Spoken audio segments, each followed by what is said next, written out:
잘 지냈어요 모두 보고 싶었어 우리도 어쩜 이렇게 시간이 안 가는지 정말 버스 안에서 going 이불 속에서 going은 언제나 너에게 going.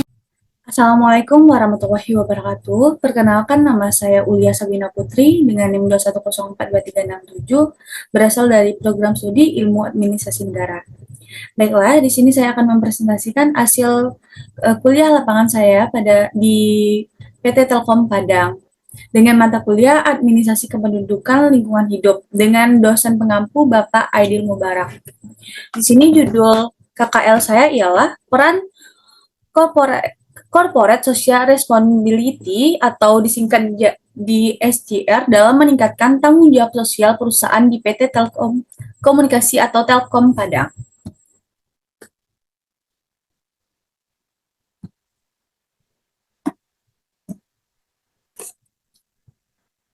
CSR telah menjadi aspek penting dalam dunia bisnis modern, terutama dalam konteks tanggung jawab sosial perusahaan.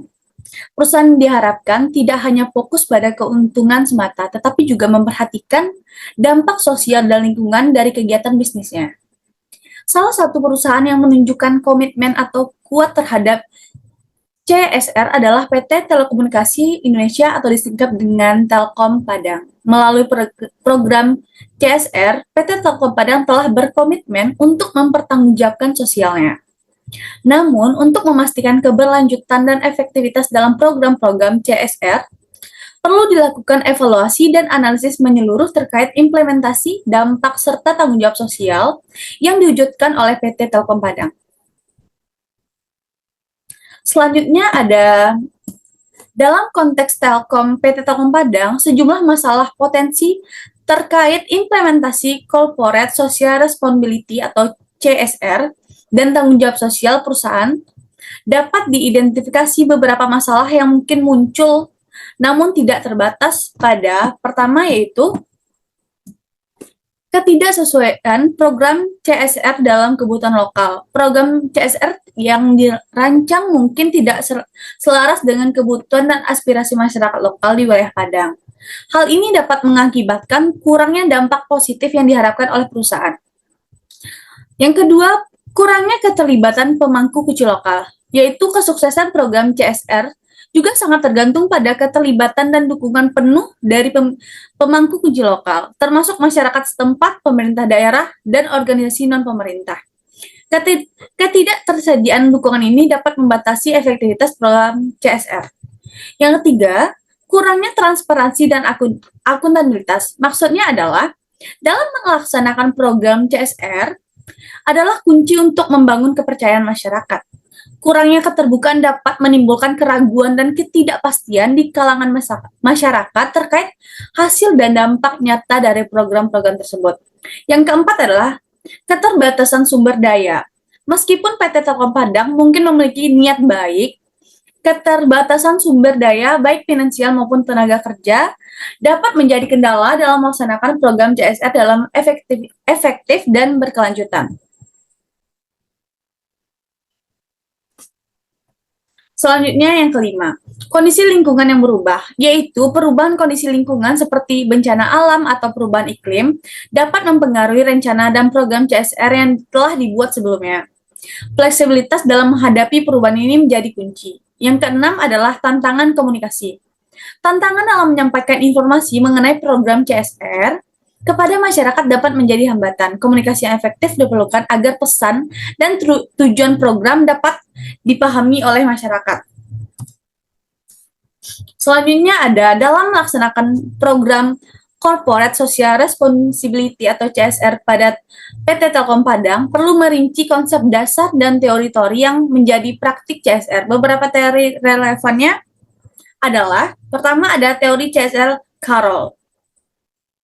Teori ini menyatakan bahwa perusahaan memiliki tanggung jawab ekonomi, legal, etika, dan filantropi. Dalam konteks PT Telkom Padang, pentingnya untuk memahami bagaimana perusahaan memenuhi setiap dimensi tanggung jawab ini, baik dari aspek layanan telekomunikasi, kepatuhan hukum, etika bisnis, hingga kegiatan filantropi yang dilakukan.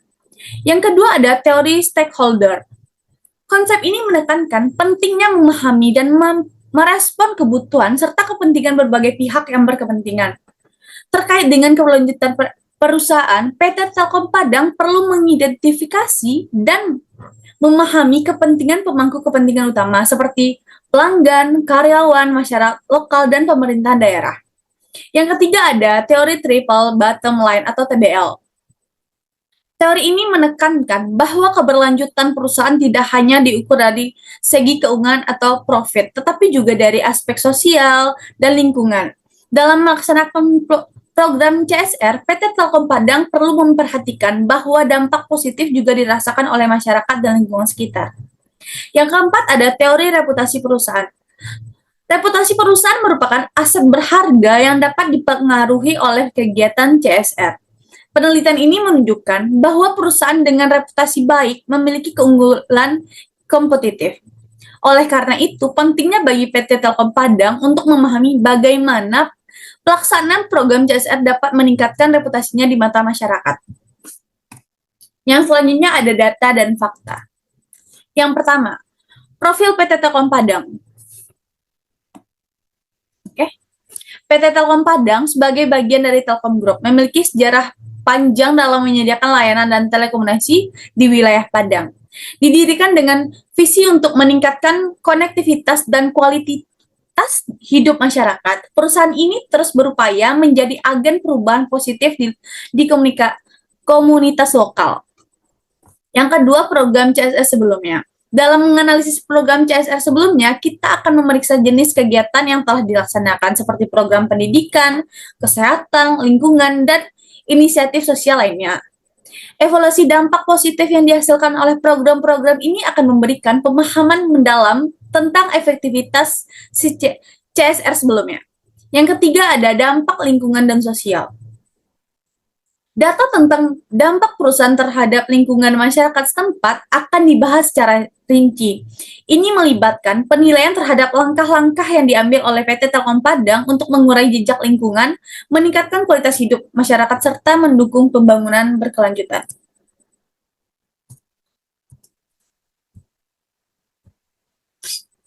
Oke, selanjutnya ada pemangku kepentingan.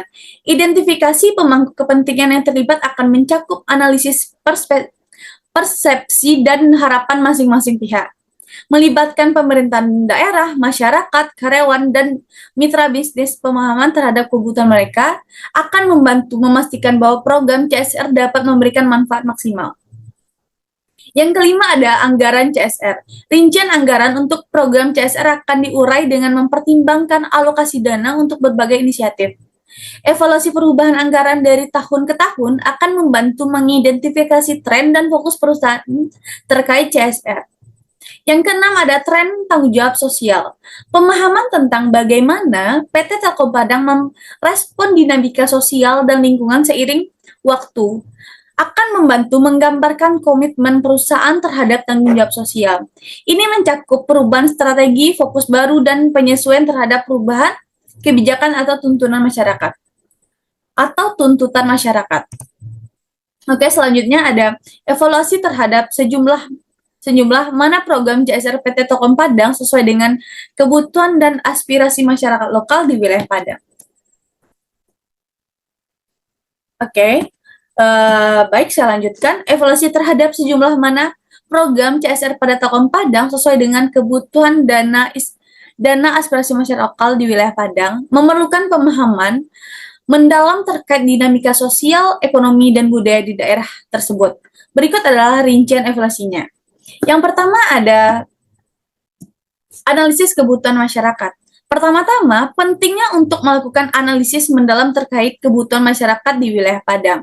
Ini mencakup identifikasi masalah-masalah utama yang dihadapi oleh masyarakat, seperti pendidikan rendah, kesehatan, ekonomi, dan infrastruktur. Data ini dapat diperoleh melalui survei langsung, wawancara, dan interaksi langsung dengan komunikasi. Yang kedua ada konsultasi dan partisipasi masyarakat. Dalam menentukan dalam menentukan sejauh mana kebutuhan masyarakat tercermin dalam program CSR, konsultasi dan partisipasi masyarakat sangat penting. PT Telkom Padang perlu melakukan dialog terbuka dengan masyarakat setempat untuk memahami aspirasi mereka, kebutuhan yang dianggap mendesak, dan harapan terkait kontribusi perusahaan dalam meningkatkan kesejahteraan komunitas. Yang ketiga ada pemetaan program CSR dengan kebutuhan dan aspirasi. Setelah mendapatkan pemahaman mendalam tentang kebutuhan dan aspirasi masyarakat, langkah selanjutnya adalah memetakan program CSR dengan baik. Program-program yang dijalankan perusahaan haruslah sejalan dengan kebutuhan yang telah diidentifikasi. Misalnya, jika pendidikan diidentifikasi sebagai kebutuhan utama, program pendidikan harus menjadi fokus utama CSR.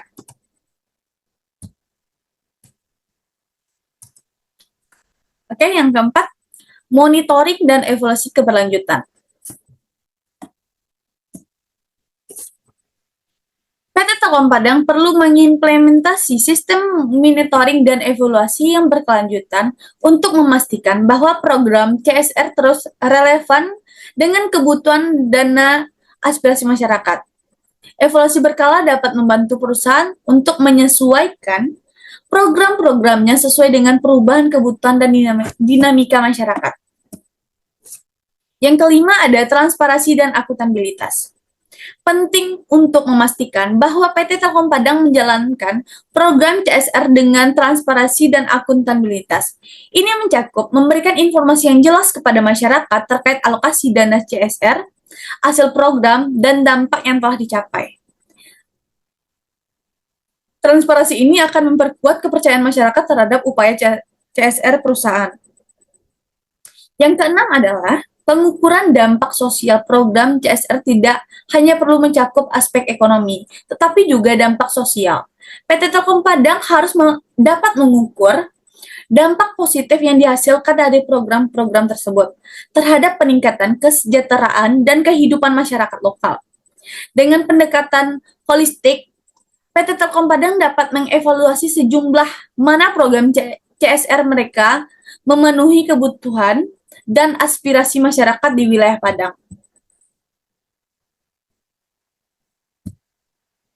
Selanjutnya ada tingkat keterlibatan pemangku kunci lokal dalam pelaksanaan program CSR PT Telkom Padang. Yang pertama, ada keterlibatan masyarakat setempat, yaitu yang A, partisipasi dalam perencanaan program. Evaluasi harus mencakup sejauh mana masyarakat setempat terlibat dalam perencanaan program CSR ini, termasuk apakah PT Telkom Padang melibatkan masyarakat dalam proses identifikasi kebutuhan dan merancang program-programnya sesuai. Yang B, pemahaman dan penerimaan. Pentingnya untuk mengevaluasi sejauh mana masyarakat setempat memahami dan menerima program CSR. Dampak positif, program seharusnya tercermin dalam peningkatan kesejahteraan dan kualitas hidup mereka. Yang kedua adalah keterlibatan pemerintah daerah. A, koordinasi dengan kebijakan pemerintah. Evaluasi harus mempertimbangkan sejauh mana program CSR terkoordinasi dengan kebijakan dan prioritas pembangunan pemerintahan daerah. Keterlibatan pemerintah dapat memperkuat sinergi antara sektor swasta dan pemerintah untuk mencapai tujuan pembangunan berkelanjutan. B, kontribusi finansial dan non-finansial. Pentingnya mengevaluasi kontribusi pemerintahan daerah dalam mendukung program CSR. Ini dapat mencakup insentif fiskal, kemudahan regulasi, atau dukungan infrastruktur. Yang ketiga ada keterlibatan organisasi non-pemerintah. A, kerjasama dalam implementasi program. Evaluasi perlu menilai sejauh mana organisasi non-pemerintah terlibat dalam implementasi program CSR. Kerjasama dengan LMS atau lembaga amal dapat memperluas jangkauan program dan meningkatkan dampak positifnya. B, monitoring dampak bersama. Keterlibatan organisasi non-pemerintah dalam pemantauan dan evaluasi program dapat meningkatkan akuntabilitas dan keberlanjutan. Evaluasi harus memperhatikan kolaborasi ini, sejauh mana hasilnya dan dapat dipertanggungjawabkan. Yang keempat adalah mekanisme keterlibatan dan komunikasi. Transparansi dan komunikasi efektif. Pentingnya untuk mengevaluasi tingkat transparansi Telkom Padang dalam mengkomunikasikan kegiatan CSR kepada pemangku kunci lokal. Informasi yang jelas dan komunikasi yang terbuka dapat memperkuat hubungan dengan masyarakat setempat dan pemangku kunci lainnya. Yang kelima adalah peningkatan keterlibatan berkelanjutan. A. Upaya peningkatan keterlibatan. Evaluasi harus menyelidiki langkah-langkah yang diambil oleh PT Telkom Padang untuk terus meningkatkan keterlibatan pemangku kunci lokal. Ini mencakup mendengarkan umpan balik, melakukan konsultasi rutin, dan merespon dinamika sosial dan kebutuhan yang berkembang. Dengan menggali aspek-aspek tersebut, evaluasi dapat memberikan pemahaman menyeluruh tentang tingkat keterlibatan pemangku kunci lokal dalam program CSR PT Telkom Padang.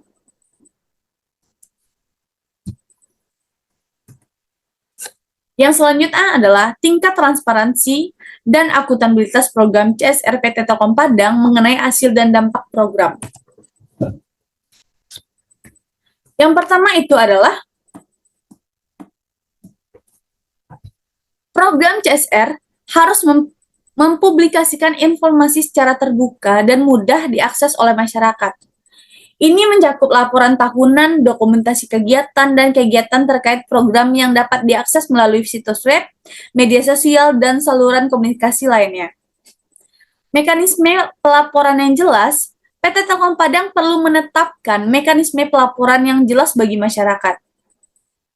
Mekanisme ini dapat berupa pusat pelaporan, formulir daring, atau saluran komunikasi yang langsung dengan pemangku kunci. Dengan demikian, masyarakat dapat dengan mudah menyampaikan umpan balik atau pertanyaan terkait program. Yang ketiga itu, keterlibatan masyarakat dalam monitoring. Melibatkan masyarakat dalam proses pemantauan dan evaluasi program dapat meningkatkan transparansi PT Telkom Padang untuk mengadakan forum atau pertemuan rutin dengan masyarakat untuk memberikan update tentang perkembangan program dan menerima masukan langsung.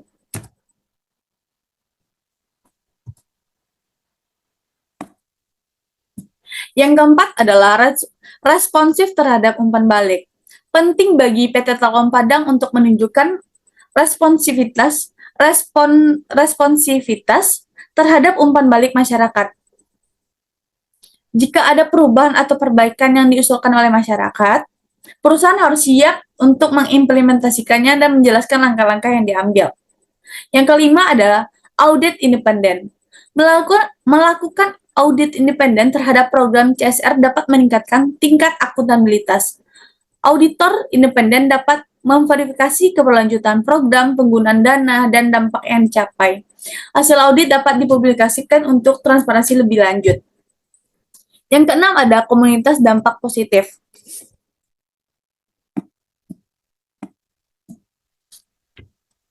PT Telkom Padang perlu secara aktif mengkomunikasikan dampak positif yang telah dicapai melalui program CSR. Ini dapat melibatkan penyajian data dan cerita keberhasilan yang dapat diukur dan diverifikasi, memberikan kepastian mengenai kontribusi perusahaan terhadap pembangunan masyarakat. Yang ketujuh ada pembentukan forum keterbukaan. Membentuk forum keterbukaan antara PT Telkom Padang, masyarakat, dan pihak terkait dapat meningkatkan komunikasi dan transparansi. Pertemuan berkala dapat digunakan untuk menjelaskan tujuan program, kendala yang dihadapi, dan solusi yang diusulkan. Selanjutnya, dengan mengimplementasikan langkah-langkah tersebut, PT Telkom Padang dapat memastikan bahwa program CSR-nya dapat memenuhi harapan masyarakat, memberikan kepastian mengenai hasil, dan meningkatkan tingkat transparansi dan akuntabilitas dalam upaya keberlanjutan. Mungkin sekian presentasi dari saya. Kurang dan janggal, saya mohon maaf. Assalamualaikum warahmatullahi wabarakatuh.